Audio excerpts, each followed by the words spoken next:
नमस्कार। India debate में आप सबका स्वागत है।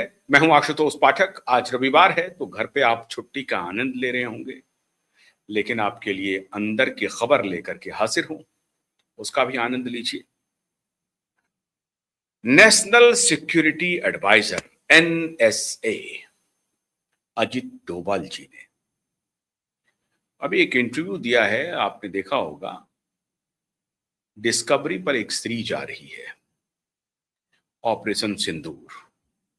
उसके मुतालिक उन्होंने एक इंटरव्यू दिया, साक्षात्कार दिया, जिसमें उन्होंने कहा कि कैसे मोदी जी ने कहा कि पाताल में हो, आसमान में हो, दुनिया के किसी भी कोने में हो, ढूंढ के लाओ और उस पर एक्शन करो। ये तो हुई डॉक्यू सीरीज की बात।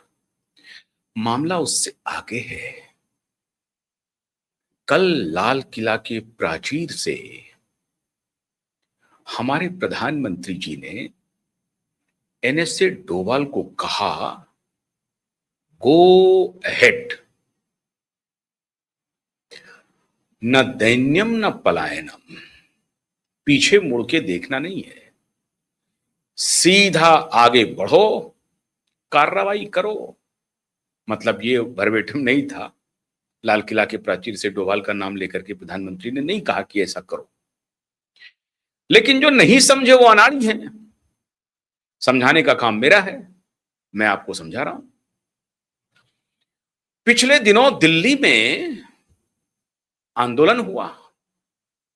आंदोलन की सारी परतें खुल करके सामने आ गई, लेकिन उसके पहले देश के दुश्मनों ने भारत के ऊपर हमले के जितने तिकड़म होते हैं वो सारे कर लिए, और इसके अलावा भारत को आर्थिक रूप से तहस नहस करने की पूरी प्लानिंग कर ली। कोई बात नहीं, तुम डाल डाल हम पात पात चल रहे हैं। भारत ने भी अपनी पूरी प्लानिंग कर ली। बहुत वर्ष पहले एक भविष्यवाणी हुई थी कि ये जो 13-14 मुस्लिम कंट्रीज है, एक वक्त आएगा जब इकट्ठे हो जाएंगे और वो हमारे किसी ताकतवर पड़ोसी के साथ मिलकर के भारत के खिलाफ कुछ षड्यंत्र कर सकते हैं। षड्यंत्र न कहें तो कहें कि सीधा आक्रमण कर सकते हैं, और इसमें दुनिया के अन्य ताकतवर देश भी अपनी भूमिका अदा कर सकती है। उसकी एक झलक थोड़ी हल्की हल्की तो मिलने लगी। क्यूबाइड नेटवर्क शुरू से एक मुद्दे को उठाता रहा, और वो मुद्दा था MI6 ब्रिटिश खुफिया एजेंसी का और टर्की का। टर्की और MI6 के बीच में कितना गहरा रिश्ता है, इसके बारे में मैंने कई वीडियोस में जिक्र किया है।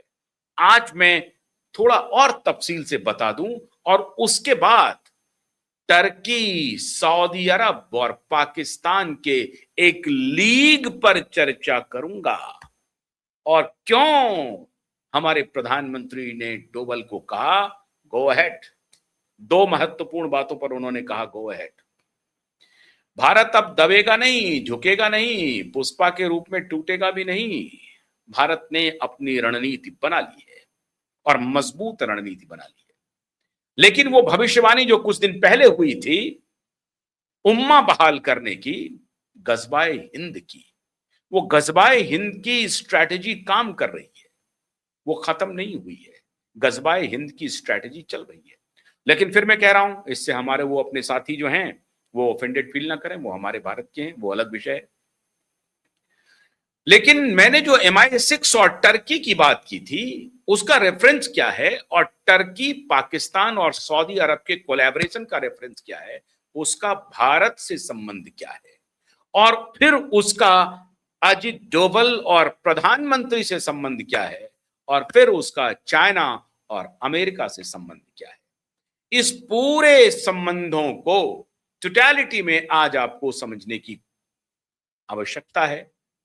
मैं अपनी गिलहरी प्रयास से कोशिश करूंगा कि समझ जाइए। जो हमारे पास इनपुट्स आ रहे हैं वो इनपुट्स मैं आपको दूंगा। जिस वक्त टर्की, सऊदी अरब और पाकिस्तान ने गोलबंदी की, उसी वक्त से भारत की खुफिया एजेंसी चौकन्ना हो गई थी। बल्कि आप यह कहें कि जिस वक्त MI6 के सर्वे सर्वा किसी जमाने में, जो बाद में MI6 के सर्वे सर्वा रहे 2025 तक, उसके पहले तक वो ब्रिटिश कॉन्सुलेट थे, मतलब ब्रिटेन के एम्बेसडर थे टर्की में, और कई वर्षों तक उन्होंने एर्दगन को बहुत सारी तकनीकों से, स्ट्रैटेजी से, जियोपॉलिटिक्स से एक प्रकार से उनको ट्रेनिंग दी एर्दगन को कि तुम अपना ऑर्थोडॉक्स बढ़ा करके रखो, तुम्हारा ऑर्थोडॉक्स जब बढ़ेगा तो इस इलाके में भी अशांति फैलेगी और तुम्हारी कुर्सी सुरक्षित रहेगी, इसी ऑर्थोडॉक्स के बल पर रहेगी, क्योंकि ईरान तुमसे आगे ना निकल जाए। इराक तो अब कुछ बचा नहीं, ईरान तुमसे आगे ना निकल जाए कट्टरता में, और ईरान की मुखियागिरी पूरी दुनिया में न चलने पड़े, इसलिए तुम तो टर्की के अतातुर्क के वंशज हो, तो तुम उनके नक्शे कदम पर चलो, तुम अपनी लीडरशिप को मत छोड़ो, और मैं बाकी लोगों को तुम्हारे साथ कर दूंगा। ये छोटे छोटे 2 इस्लामिक कंट्रीज हैं, उन सबको मैं तुम्हारे कदमों में ला करके रख दूंगा।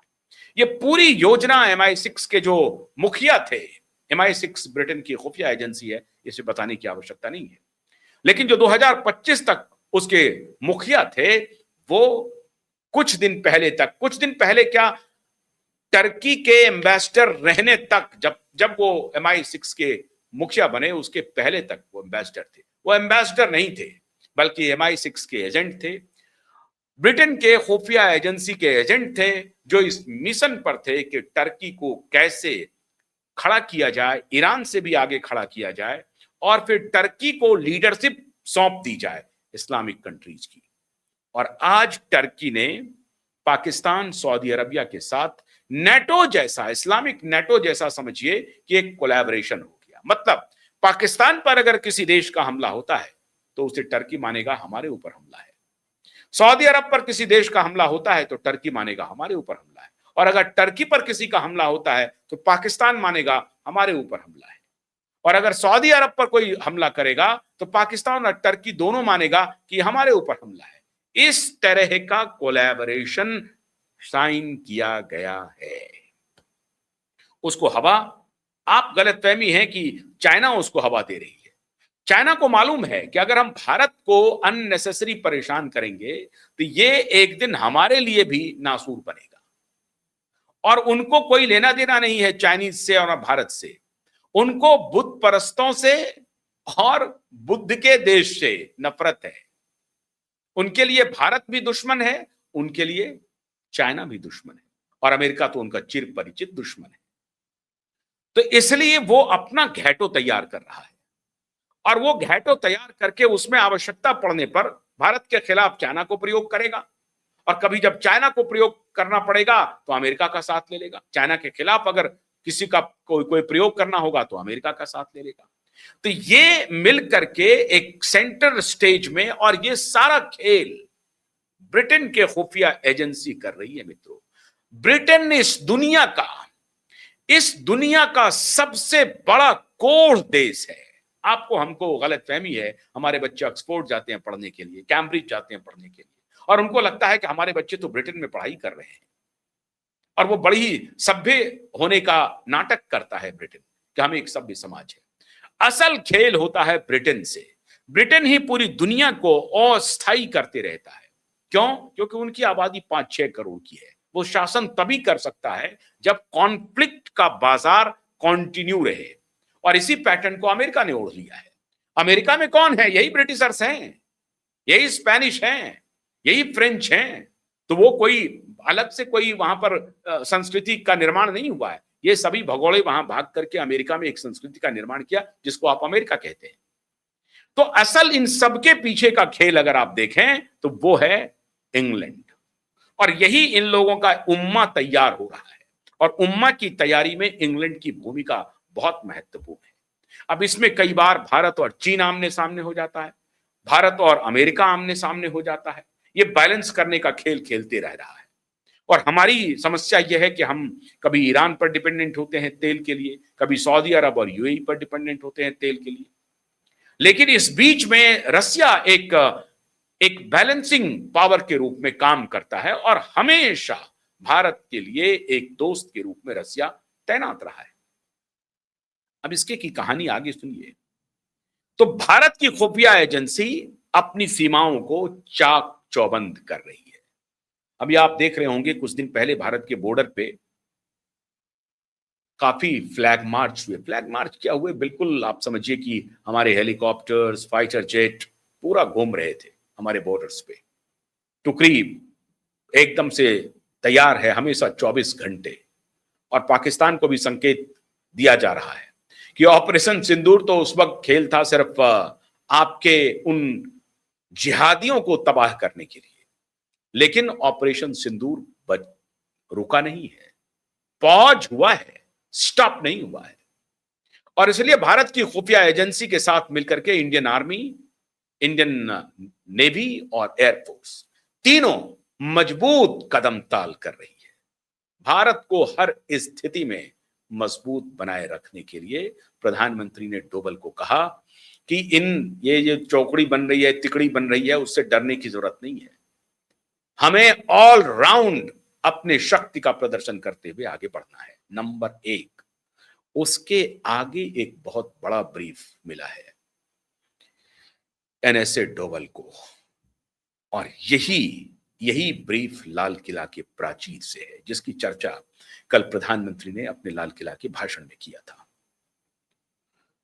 थोड़ा सा कल मैंने जिक्र किया था आपको, कभी हमारी जो समुद्री सीमाएं थी वो नो गो जोन था।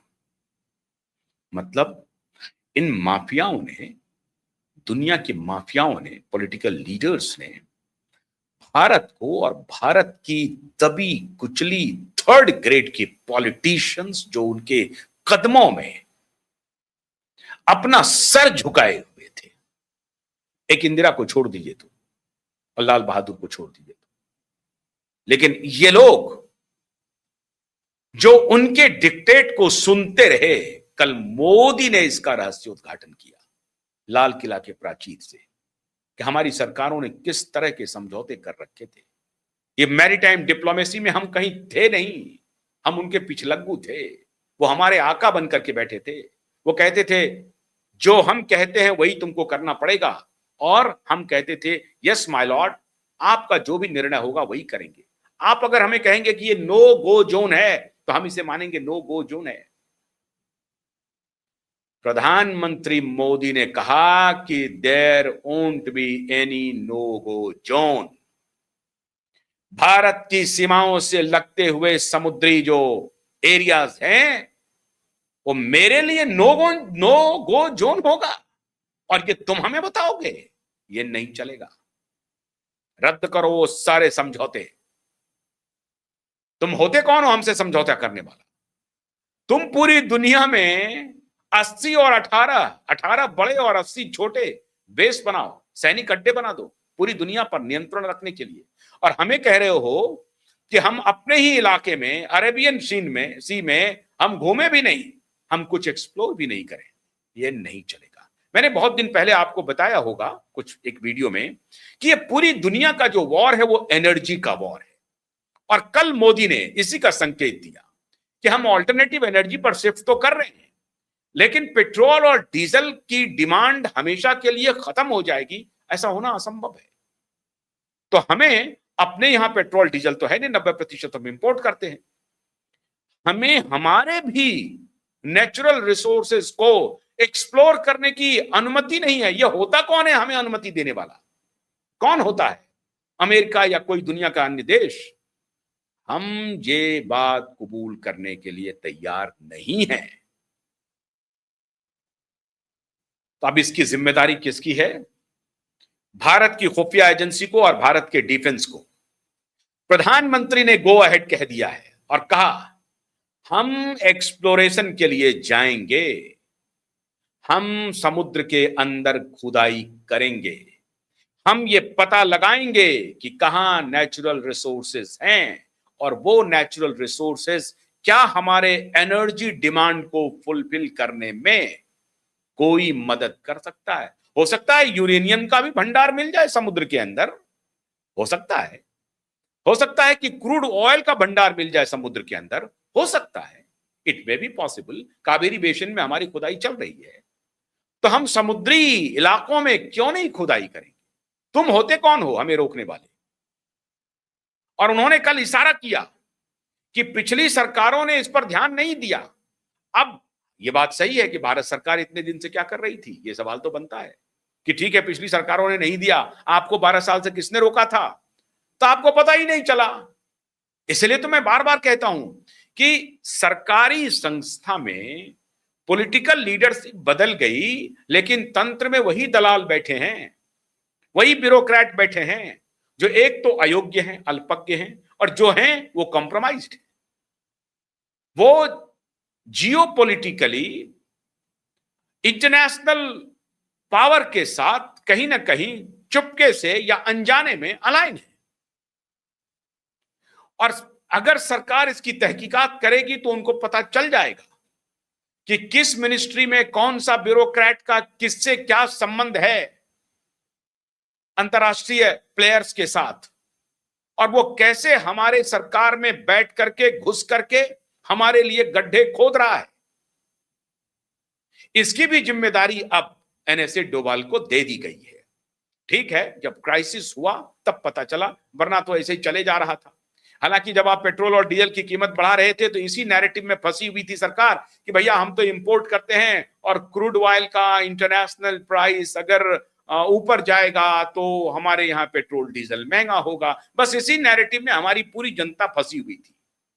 इस नैरेटिव के तरफ या इस तरफ हमारा ध्यान जा ही नहीं रहा था कि ये जो एनर्जी डिपेंडेंसी है हमारी अन्य देशों के ऊपर, इसका ऑल्टरनेट क्या हो सकता है, हम अपनी एनर्जी डिपेंडेंसी को कैसे कम कर सकते हैं, जो अलग अलग ऑल्टरनेट एनर्जी के साधन हैं, रिसोर्सेज हैं, उसको बढ़ा करके, और पेट्रोल डीजल के ऊपर जो हमारी निर्भरता है उसको कम कैसे किया जा सकता है केवल ऑल्टरनेट एनर्जी को इंट्रोड्यूस करने के अलावा। क्या हम अपने यहां पेट्रोल और डीजल के, क्रूड ऑयल के एक्सप्लोरेशन के लिए प्रयास करना चाहिए? इसकी चर्चा ही नहीं हो रही थी। हमारे जो समुद्री सीमाएं हैं, क्या उसमें एक्सप्लोरेशन करना चाहिए? ये नो गो जोन किसने बनाया? किसने बनाया नो गो जोन कि हम वहां नहीं जा सकते? किसने? तुम्हारे पिताजी की है क्या? ये समुद्री एरिया तुम्हारा है क्या? हम तुम्हारे यहां जा रहे हैं क्या? अमेरिका से सटा हुआ जो समुद्री इलाका है वहां जाके हम कह रहे हैं कि तुम्हारा ये नो जोन है? तुम हो कौन? ये टैक्टिकल शिफ्ट नहीं है इंडियन डिप्लोमेसी में, इसको कहते हैं चौड़े के साथ शिफ्ट होना। पूरी मर्दानगी के साथ शिफ्ट हो रही है इंडियन डिप्लोमेसी, और तारीफ करनी चाहिए प्रधानमंत्री मोदी की। बहुत सारे मुद्दों पर मैं सरकार को आईना दिखाते रहता हूं, बहुत सारे मुद्दे पर, लेकिन इन मुद्दों पर मैं पूरी तरह से अपने प्रधानमंत्री और अपनी सुरक्षा एजेंसी और अपनी खुफिया एजेंसी के साथ खड़ा हूं। आज नहीं तो कल ये करना ही था मित्रों, किसी ना किसी को करना था। मोदी ने कर दिया, अच्छी बात है। कल अगर हम और आप में से कोई वहां पहुंचते हैं तो हमें और आपको भी इस दिशा में सोचना ही पड़ेगा। अरे साहब, हमारा देश ललितादित्य का देश है, विक्रमादित्य का देश है, हमारा राष्ट्र पुरुषार्थी रहा है। मैं इन दो कौड़ियों, हम लोगों को इन दो कौड़ियों के पॉलिटिशियंस के, इंटरनेशनल जियोपॉलिटिक्स को डराने वाले से डर जाना चाहिए क्या? और ये इसलिए डरा रहे थे कि हम लगातार उनके ऊपर हर मामले में डिपेंडेंट होते जा रहे थे, चाहे वो टेक्नोलॉजी हो, चाहे वो डिफेंस सेक्टर हो, चाहे एनर्जी सेक्टर हो, हेल्थ केयर हो, सब पर हम उनको ही फॉलो कर रहे हैं, उन्हीं पर हमारी डिपेंडेंसी है। वो हमको जो दवा देगा वही दवा हम खाएंगे। ये और बात है कि अब हम दवा उन्हीं का फॉर्मूला लेकर के बनाते हैं, एक्सपोर्ट भी करते हैं, वो अलग विषय है, लेकिन चलती उन्हीं की है। ब्रिटिश मेडिकल जर्नल में अगर कोई लेख छप जाए तो आप महान कहलाएंगे। भारत का कोई मेडिकल जर्नल नहीं है, उसको कोई वैधता नहीं है, उसकी साख 0 है, लेकिन ब्रिटिश मेडिकल जर्नल में आपका अगर कुछ छप जाए तो आप महान हैं। अमेरिकी कोई मेडिकल जर्नल हो या साइंटिफिक जर्नल हो, लांसेट में छप जाए, नेचर में छप जाए तो आप माने। हमारे यहां लांसेट और नेचर मैगजीन कुछ है ही नहीं। तो हर जगह उनकी हेजेमनी, हर जगह उनका प्रभुत्व है, हर जगह उनका वर्चस्व है। इस वर्चस्व को, इस हेजेमनी को, इस प्रभुत्व को मोदी चुनौती दे रहे हैं। और लाल किला के प्राचीर से जब उन्होंने कहा कि नो नो गो जोन, हम गो अहेड जोन में एंटर कर रहे हैं, तो कान खड़े नहीं हुए थे। आदेश था एनएसए डोभाल को, तैयारी करो, क्योंकि जब आप एक्सप्लोरेशन के लिए जाएंगे तो ये डिप्लोमेसी, ये मैरीटाइम डिप्लोमेसी बदलेगी वॉर टाइम डिप्लोमेसी में। आपको कठिन समय से गुजरना पड़ सकता है, आपको घेरने की कोशिश हो सकती है, इकोनॉमिक कोशिश होगी और डायरेक्ट वॉर की भी कोशिश होगी। छद्म वॉर भी किए जाएंगे, पाकिस्तानियों को एक्टिव किया जाएगा, बांग्लादेशियों को एक्टिव किया जाएगा, चाइनीज को एक्टिव किया जाएगा। इन सारे तथ्यों पर अब आंख और कान और दिमाग खोल लो। सीधा संदेश था मोदी का एनएसए डोभाल को, पहले ही संदेश चला गया है, लेकिन लाल किला के प्राचीर से उन्होंने डायरेक्ट संदेश दिया एनएसए डोभाल के साथ साथ अपने देश को भी, कि हम अब सॉफ्ट डिप्लोमेसी वाले देश नहीं है। कड़क आंख से आंख मिला करके और पूरी हैसियत के साथ उन्हें चुनौती देने के लिए भारत खड़ा हो रहा है। तुम अगर हमारे साथ टेक्नोलॉजिकल कुछ खेल करोगे तो हम भी तुम्हारे साथ खेल कर सकते हैं। बोरिया बिस्तर पैक करा देंगे यहां से, फिर बाजार ढूंढो, कोई तुम्हारा लेने के लिए तैयार नहीं है। तो अब इस स्थिति में मोदी को यह बात समझ में आ गई कि इनके सामने गिड़गिड़ाने से काम नहीं चलेगा। देखिए साहब, 16 महीने तक मोदी ट्रंप से मिले नहीं मिले। और इस दौरान मैंने कई बार बताया है कि 3 बार ट्रंप ने मोदी को आमंत्रित किया, मोदी नहीं गए। मोदी गए तो अपने शर्तों पर गए। और कहां गए? G7 की बैठक है जिसमें मोदी, भारत को कोई मतलब नहीं है। G7 ने स्पेशल इनविटेशन भेजा भारत को कि आइए हुजूर आइए, क्योंकि उसके पहले यूरोपियन यूनियन के साथ एग्रीमेंट हो गया, ब्रिटेन के साथ एग्रीमेंट हो गया, जापान और ऑस्ट्रेलिया के साथ एग्रीमेंट का दौर चल रहा है। तो इन यूरोपियंस को लगा और अमेरिकन को लगा कि साहब इन्होंने तो हर जगह अपना माल बेचने का या माल खरीदने का काम कर लिया है, हम ही स्टैंड अलोन हो जाएंगे। तो माहौल बनाया ट्रंप ने, G7 के अन्य देशों को कहा कि जरा मोदी को बुलाओ भाई, वहीं मुलाकात कर लेते हैं। और फिर वो तस्वीर आपने देखी होगी कि कैसे ट्रंप, जैसे ही मोदी पहुंचे ट्रंप खड़े हो गए और फिर हाथ मिलाया गर्मजोशी से, और फिर ये भी कैमरे पर कहा कि he is a killer. Killer in the sense कि मर्डरर नहीं। यहां लोगों ने शुरू कर दिया, अरे मोदी को किलर कह दिया। कहा किलर ये है कि ये बार्गेन करने में पीछे हटने वाला। यहां नैरेटिव चल रहा था, एप्स्टीन फाइल चलने लगा था ना, सबकी हवा निकाल दी ट्रंप ने। और इसलिए कल का जो संदेश है, वो संदेश और जो इंटरनल हमें जो सूचना मिल रही है कि डोभाल को पूरी तरह से ताकत दे दिया है मोदी ने, और कहा कि अपने देश को और सुरक्षित रखने के लिए हमें जितने भी निर्णय हमारे होंगे आने वाले दिनों में, वो उनके कान खड़े करेगा, तो हम अपनी किलेबंदी की शुरुआत करते हैं। अच्छी खबर है मित्रों, अच्छी खबर है, इसलिए खुशी मनाइए। बहुत बहुत शुक्रिया, नमस्कार।